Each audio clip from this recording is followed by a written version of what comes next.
Hi ma'am, matanong ko lang po, pwede kayo ma-interview po. Ano pong nararamdaman nyo, masasabi nyo sa ating buting Yorme? Ito po, meron kayong bahay po na... Masayang masaya po, tsaka thank you po kay Yorme. Pero kagaya ng sabi ni Yorme, pasalamat po. Opo, laging sinasabi ni Yorme magpasalamat sa Diyos.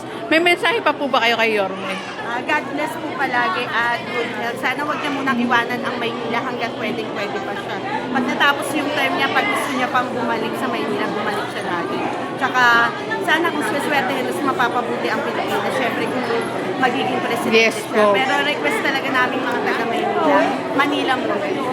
And ma'am, anong kumpleto na, no ma'am? Kumpleto na. Lilipat na lang. Kailan ka lilipat, ma'am? Makikiswimming ako eh. Joke. Gusto ko pa kung papinturahan, mga ganun pinil bago. Ma'am, napakaganda ng ibinigay na pabahay ni Yorme. Yun po talaga yan kung bibilin. Tapos Opo. hindi namin talaga kaya. Kagaya ko may 5 anak ako, so ayun, maganda na sa... Tsaka ang kagandahan din po nito, ito pong hinuhulog nyo na kung magkano lang po, makukuha nyo rin po pagtapos, pag aalis na rin po kayo dun sa bahay. Sakaling swerte, hindi natin masabi yung... Buhay, likas ng mundo. opo. Pero syempre, walang dahilan para iwanan natin, di ba? Opo. Kasi magkano na lang yung ihuhulog, 2,000 to Opo. 3,000, di ba? Tsaka mababawi nyo rin po pag gusto nyo nang lumipat, yun ang Pero kagandahan.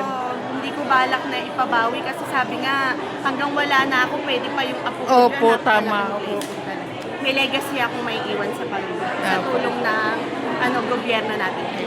Salamat ma'am, the best na mayor si Yorme, no ma'am? Sobra po. Ang galing talaga. Salamat po ma'am.